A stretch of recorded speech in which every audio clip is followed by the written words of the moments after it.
สบายดีสวัสดีพ่อแม่พี่น้องเนาะมื้อนี้เนาะพี่น้องนุ่นกะอยู่บ้านเนาะบ่ได้ออกไปนาแล้ว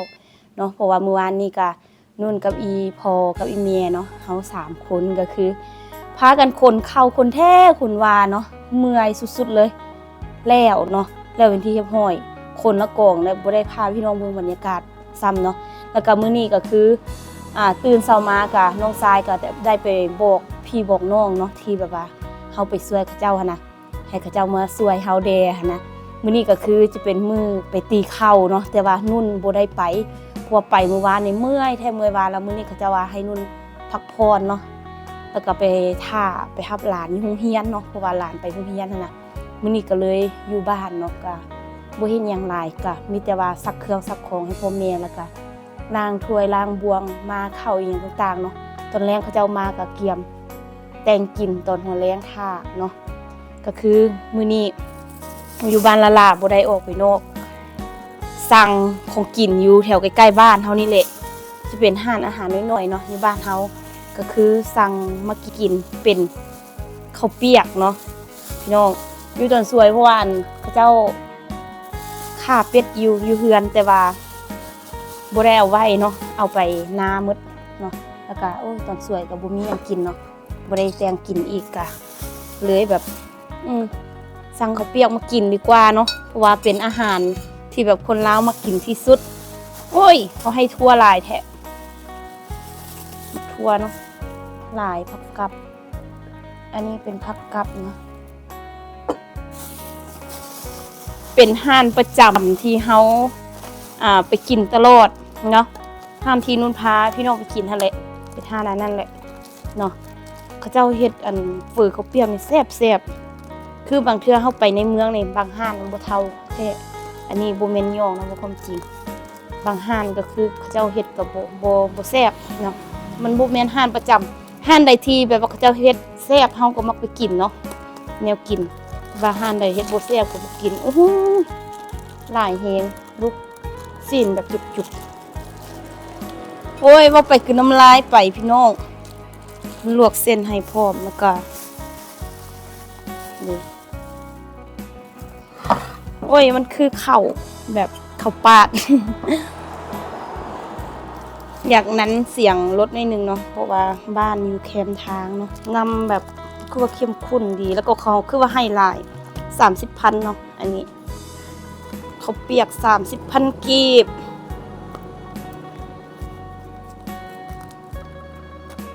ประมาณ40 บาทเนาะ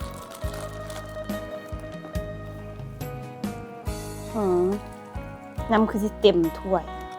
ได้เลยโอ้โหได้เยอะอยู่น้องทรายก็มักไปกินห้านนี่เนาะเราว่าแซ่บแล้วก็เขาใส่หลายอยู่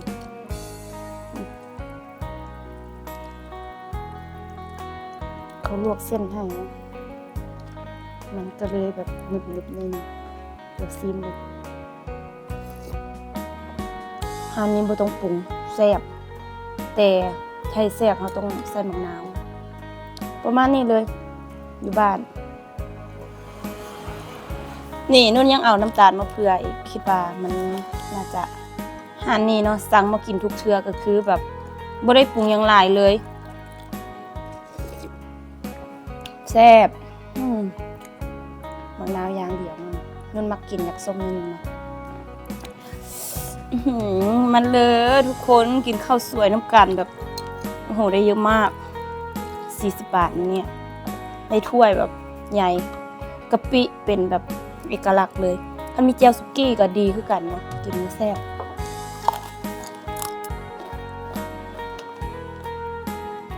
เป็นเฟิร์ม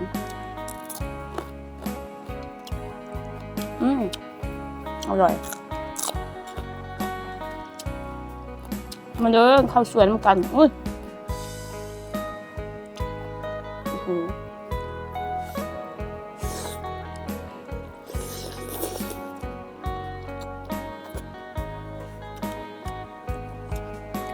เจ้า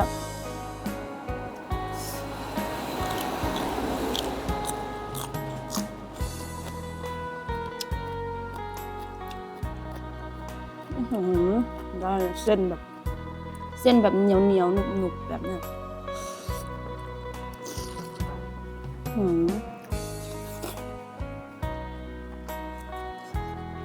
อยู่บ้านช่วงนี้น่ะเป็นตาย่านคักมันบ่ได้ยินเสียงไผเลยเขาเจ้าไปหัวไปสวนหมดน่ะยังเหลือแต่คนเฒ่าคนแก่แต่ละเฮือนกับเฝ้าแต่เฮือนละหลังบางเทื่อก็บ่มีผู้ใดซีนเนาะโอ้โห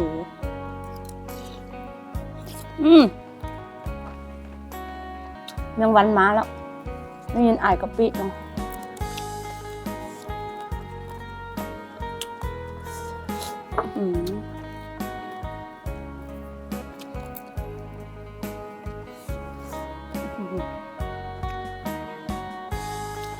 อร่อยมาก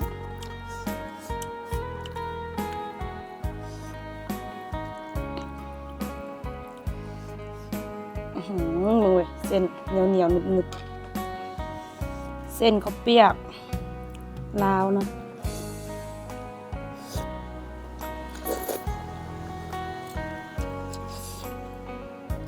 คนลาวก็ผลิตขายหลายเส้นข้าวเปียก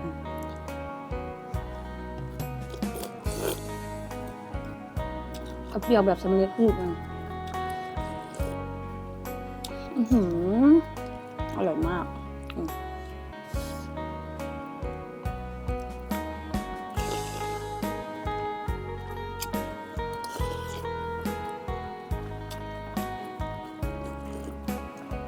กินกับข้าวยังได้เอาข้าวมาวาง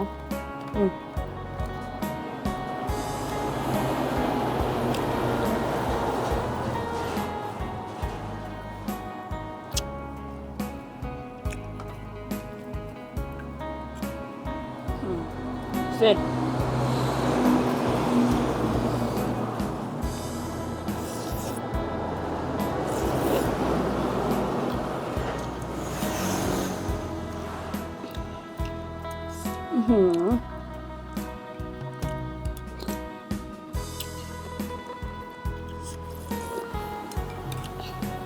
อร่อย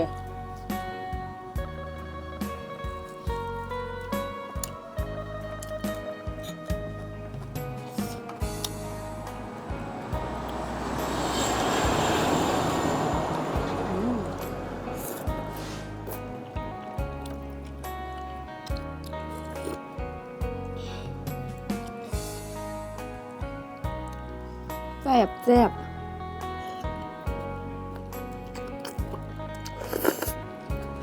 สาเหตุที่นุ่นบ่ไปตีข้าวมื้อนี้ก็คือแบบบ่แม่นแต่ว่าลักๆมื้อวานเมื่อยเนาะก็คือแบบไปทุกมื้อแล้วก็บ่ได้พัก แล้วก็เลยพักเนาะแล้วก็บวกกับอันเขาเจ้าตีข้าวมื้อนี้นะคันว่าเฮาอัดประตูเรือนหมดก็ย่านโจรเนาะเพราะว่าเธอแล้วก็คือตอนที่มีดองหลานสาวเนาะอยู่บ้านนี่แหละครอบครัวนุ่นกับพากันไปดองหมดก็คือมีโจรบุกเข้ามาในเฮือนนี่แหละมาลักเงินเนาะลักเงินแล้วก็ลักโทรศัพท์นุ่นนั่นเนาะเงินก็บ่หลายดอกตอนนั้นนุ่นไปไทยแล้วก็เงินที่แบบว่านุ่นใส่ใจอยู่ไทยคุณก็ยังน้อยนึงเนาะยังประมาณ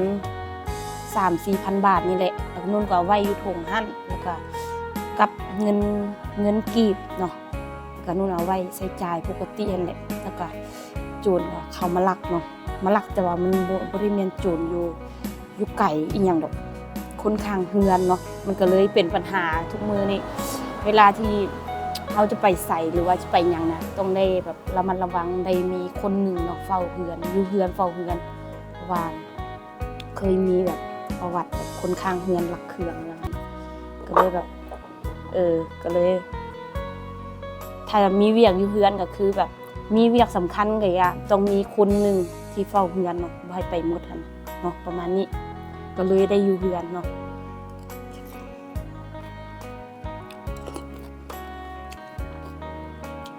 บ่ฮู้ว่าเขาไปตีข้าวมื้อนี้จะแล้วบ่แล้วที่จริงก็อยากให้พี่น้องได้เบิ่งบรรยากาศนั่นแหละในการตีข้าวน้องสายเสื่อนเล่าให้ส่งให้ไปตีเข่าแบบส่วนเผากุมุเนาะตีเข่าแล้วก็พาแบบคันว่าใกล้ๆสิแล้วสินะเขาก็พาญาติพี่น้องกินเหล้าไห้อยู่นาพุ่นแหละเนาะ คือสิม่วนอยู่แต่ว่าบ่ได้ไปซ้ำเนาะ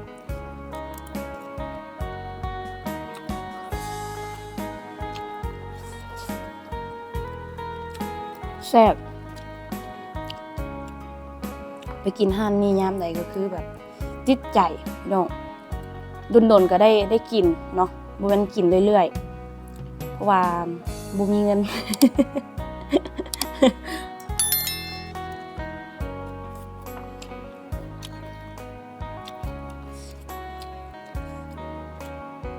อยู่บ้านเฮาคือ40 บาทหรือว่า50 บาทนี่กินบ่หมดเฟือนะเนาะ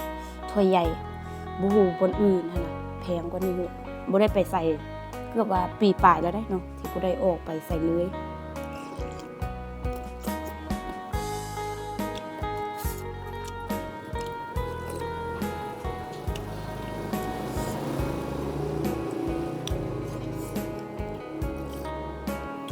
แซ่บแซ่บแซ่บ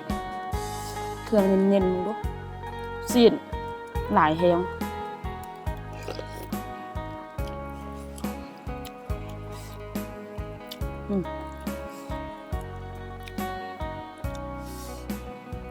ช่วงนี้ผู้ใดก็มีเวียกคือพี่น้องเห็นนั่นแหละทั้งมางเดือยทั้งไฮทั้งสาลีทั้งเข้านาเนาะแล้ววันนี้แต่ละเฮือนนี่มิดจิ๊บพาพี่น้องไปโลอยู่ตอนสวยนี่คือแบบคือมันบ้านร้างอะนะบ้านมีคนอยู่อะมีไผอยู่บางเฮือนก็อัดเลยบางเฮือนก็ยังมีคนอยู่เนาะ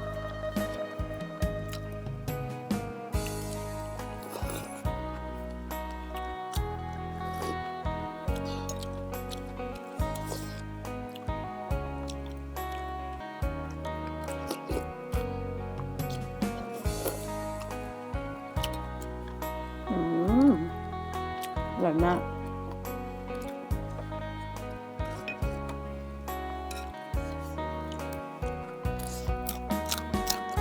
กับกะปิเอา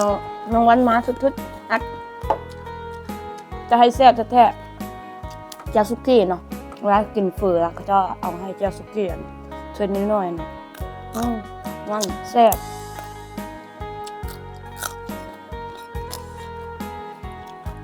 มื้อแลงน่าจะแม่นนุ่นเนาะจะได้ไปนอนสวนเพราะว่านุ่นอยู่บ้านนี่สิซักเครื่องซักของอย่างแล้วเนาะเมียนเฮือนแล้วก็จึงมาถ่ายวิดีโอ เนาะ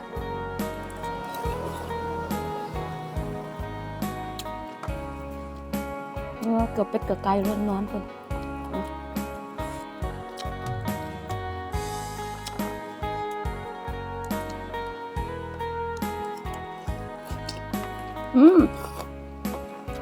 ถ้วยอิ่มแล้วยังเต็มถ้วยหลายแฮง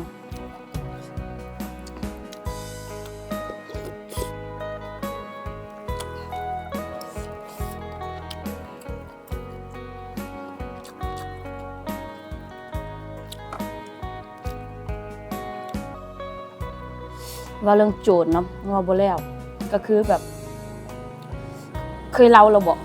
เพราะว่าเป็นคนข้างเฮือนเนาะลักแล้วก็บ่แม่นคนอื่นคนไกลญาติพี่น้องกันนี่แหละแล้วก็เข้ามาลักเครื่องก็มือที่จับได้ก็คือโทรศัพท์นู่นเนาะนุ่นจะใส่ ID นะให้ ID แล้วนำได้เนาะแล้วนุ่นก็ไปเจอลาวกำลังสิขายโทรศัพท์แล้วก็นุ่นก็เลยแบบไปแจ้งตำรวจเนาะตำรวจก็มาคุมตัวบ่ถึงขั้นจับเนาะคุมตัวแล้วก็เอาไปสอบอยู่ห้องการตำรวจไปถามแรกๆก็คือแบบว่าตัวเองบ่ได้ลักเนาะบ่ได้ลักเครื่องนะว่าตัวเองบ่ได้เข้าทำอิฐเนี่ยบ่ได้เข้าโทรศัพท์เนี่ยก็จวกตามทางจังซี่นะเนาะปฏิเสธทุกอย่างสุดท้ายก็คือตำรวจก็ว่าสิจับเนาะสิเอาไปคุมขังเนาะก็ได้เอิ้นพ่อแม่ญาติพี่น้องให้มาเนาะผู้ใดก็บ่มีไผมาเนาะเขาก็นีบเนาะว่าเราพวกเขามาลักยังบ่ใหญ่หลายน่าจะเรียนประมาณม.5 ม.6 นี่แหละม.5 ม.6 เนาะตำรวจนีบแล้วก็ย่านเสียนเขาเจ้าสิจับเข้าคุกกันแหละก็เลยแบบก็เลยบอกเนาะบอกไปว่าตัวเองก็ได้ลักเงินหัน150,000ว่าซั่นเนาะแล้วนุ่นก็บอกตำรวจว่าเงินทำบ่ได้เสีย150,000เงินทำมันเสีย 4,000เนาะ4,000 บาทมันก็บอกสั้นๆเนาะว่ามันเป็นเงินที่แบบว่านุ่นไปเที่ยวไทยตอนนั้นนะมันเปลี่ยนเงินบาทแล้วนุ่นไปเที่ยวไทยตอนนั้นนะมันก็ยังอยู่ในกระเป๋าหั่นแหละเพื่อนุ่นก็เก็บไว้เพื่อว่าในอนาคตบางเทื่อเฮาอาจจะได้ไปเที่ยวอีกนะเฮาก็จะเอาเงินส่วนนั้นใส่จ่ายซำใดซำหนึงก็มันก็น่าจะดีนะนุ่นก็เลยแบบเก็บไว้อยู่ในถุงหั่นแหละจนมื้อที่มันเสียนุ่นก็บ่ฮู้แต่ว่ามื้อที่แบบว่าฮู้ว่าโจรเข้าเฮือนก็คือมื้อที่โทรศัพท์เสียพี่น้องบ่มีโทรศัพท์ใช้เนาะโทรศัพท์หน่วยนึงค่ะมันแตกเนาะมันมี2หน่วยนึงแตกแล้วหน่วยนึงก็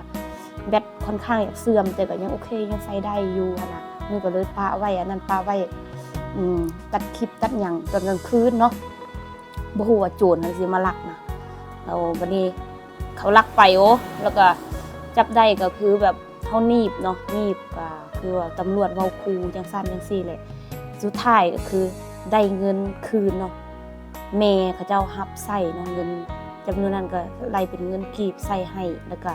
โทรศัพท์ก็ได้ส่งคืนเนาะแล้วก็ได้มาสู่มาเฮือนนี่เนาะน้อยนึงเนาะพ่อแม่ก็บ่ได้เอาหยังหลายเนาะเขาเจ้าว่าสู่มาเฮือนนี่ก็ไก่ตัวนึงแล้วก็เหล้าขาวแก้วนึงเนาะแล้วก็เงินก็แล้วแต่เขาเจ้าจะใส่เท่าใดนะแต่ว่าให้มาสู่มาพ่อแม่อยู่เฮือนนี่แหละให้มาครอบผีเฮือนจังซั่นเขาก็มาเนาะเขามาครอบถือว่าก็จบกันด้วยดีเฮาก็บ่ได้คิดมันหยังเนาะเฮาก็ถือว่าเฮายกโทษแล้วก็อโหสิกรรมให้เขาเลยแต่ว่าเขาบ่ได้จบได้เขาเจ้าไปบ่รู้เว้าอยู่วันนี้วันนั้นว่าครอบครัวเฮาหั่นน่ะแบบให้เขาเจ้าใส่เงินเทียนลูกเขาเจ้ารักนะว่าตัวเองเฮ็ดมักเดือยเนาะเฮ็ดมักเดือยเฮ็ดสาลีหมดปีได้เงินซำนั้นแล้วก็ไปใส่ลูกเจ้ามาลักเครื่องเฮาน่ะหมดว่าจังซั่นกันนินทากันไปแต่ว่าเฮาก็ย่าแหละถือว่าเป็นกรรมเป็นเวรเจ้าเนาะเขาเจ้าใส่คืนก็เฮาก็ยังแบบมาวนๆเอาใส่คืนหลังจากเขาเจ้าใส่คืนบ่โดนก็โจรก็ยังมาลักมักแนงเนาะมักแนง 2-3 ปอนด์ขายกันได้ประมาณ10 ปลายล้านนี่เนาะแต่ว่าอันนี้ก็เฮาก็บ่ได้ว่าหยังมันถือว่ามันเฮาฟาดเคราะห์ฟาดน้ำไปในปีเก่าเนาะแล้วก็เข้าปีใหม่มาเฮาก็บ่ได้เอะใจหยังหลายเนาะแล้วก็ทุกมื้อนี่ก็เป็นจังได๋เขาเจ้าว่าอันแบบบ่กล้าออกไปไสย่านแบบโจรสิมาเข้าเฮือนนั่นน่ะคันว่าสิออกไปแท้ๆก็คืออยู่เฮือนก็จะมีคนหนึงเฝ้าเฮือนจังซี่เนาะก็คือนุ่นเขาเจ้าไปตีเข้าหมดอยู่นุ่นก็สุดอยากไปช่วยกันเนาะคันเฮาบ่ช่วยกันมันก็น่าจะบ่แล้วหั่นแหละมันคิดแนวนั้นคันว่าไปช่วยกันหลายคนก็น่าสิแล้วหน้าที่จะบ่แล้วก็จะแล้วหั่นน่ะหรือว่ายังหลายก็สิยังน้อยนึงจังซั่นน่ะมันก็สุดอยากไปแต่ว่าคือว่าวันไหนมันเกิดเหตุการณ์จังซี่แล้วเฮาก็บ่อยากปะเฮือนเนาะก็คืออีพ่ออีแม่ว่าอันเขาเจ้ารักมันบ่เป็นหยังดอกแต่ว่ามันก็ผิดผีเฮือนเฮาหั่นนะเฮาหาเงินหาคำจนบ่ได้นะพ่อแม่ก็เว้าจังซั่นเนาะให้แต่ว่าเฮาระมัดระวังเนาะทุกมื้อนี่ก็เฮือนเขาเจ้าแบบเฮือนเฮาอยู่ติดแคมทางเลี้ยงกันมันจะเป็นเฮือนหลังน้อยๆแหละมันแม่นเฮือนหลังใหญ่เอาไก่มาเลี้ยงอีกเนาะแล้วก็บ่มีสถานที่ไก่มาขี่เฮือนเฮานี่บ่แม่นง่ายเฮาก็บ่กล้าเว้าหยังเฮาก็มีไปจังซี่แหละ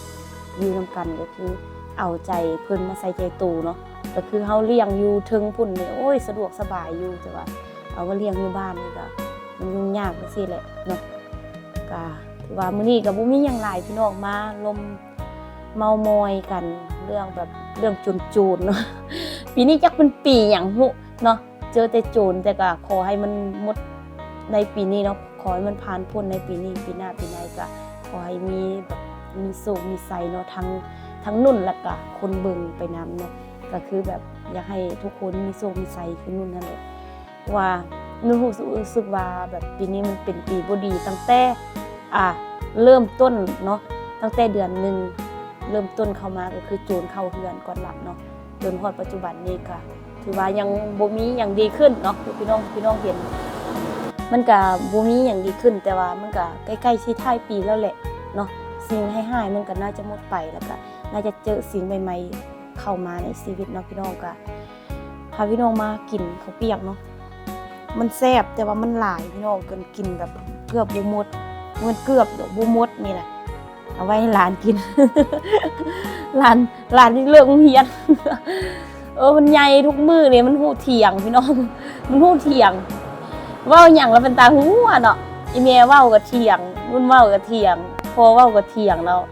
อันเวลาอันเฮาเถียงบ่แพ้แล้วเฮาบอกให้ไปอยู่น้ำพ่อแล้วน่ะน้องชายนู่นน่ะพวนไปเฮ็ดงานอยู่ไทยแล้วเดี๋ยวนี้เราก็ไปพาเมียเราไปเฮ็ดงานอยู่จีนพุ่นน่ะก็บอกให้ไปอยู่กับพ่อตัวเองน่ะบ่ไป